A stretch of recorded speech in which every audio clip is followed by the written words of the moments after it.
Hello guys नमस्ते। आजको यस भिडियोमा म तपाईँलाई फेसबुक नेम 60 डेभन्दा अघि कसरी चेन्ज गर्ने त्यो म बताउनेवाला छु। सेकेन्डचोटि जो चेन्ज हुन्छ त्यसको लागि हामी फेसबुक ओपन गरेर सबभन्दा पहिला प्रोफाइलमा जाने अनि प्रोफाइलमा गइसकेपछि हामी एउटा स्क्रिनसट लिने।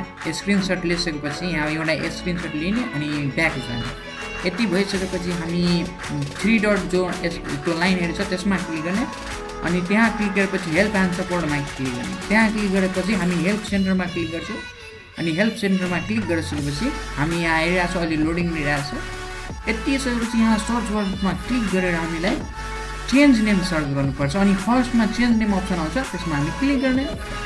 त्यति क्लिक गरिसकेपछि हामीलाई जो चेन्ज नेम आएछ त्यसमा क्लिक गरेपछि यहाँ आउँछ how to change your name on Facebook अनि हामी यसमा चेन्ज क्लिक गर्ने अनि त्यसपछि यहाँ जो फिल इन फर्म जुन अप्सन हेरेको छ त्यसमा पनि हामी क्लिक गर्ने। यदि क्लिक गरिसकेपछि हामीलाई यो जो फर्म हेरिरहेको छ हामी यो फर्मलाई भर्नुपर्छ। यो पुरै फर्मलाई हामी भरिदिने। पहिला हाम्रो फर्स्ट नेम छ अनि मिडल नेम अनि सरनेम। यति गरेपछि हामीलाई तल स्क्रोल गर्नुपर्छ।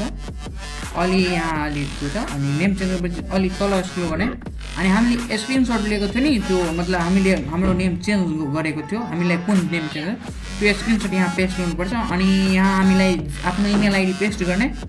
त्यसपछि यति गरेपछि हामीलाई जस्ट सेन्डमा क्लिक गर्ने अनि सेन्डमा क्लिक गरेपछि त्यो भइहाल्छ अनि 1-2 हप्ताको भित्रमा तपाईँको नेम चेन्ज भइहाल्छ। Thank you, see you in the next video. Thanks for watching. See you in the next video.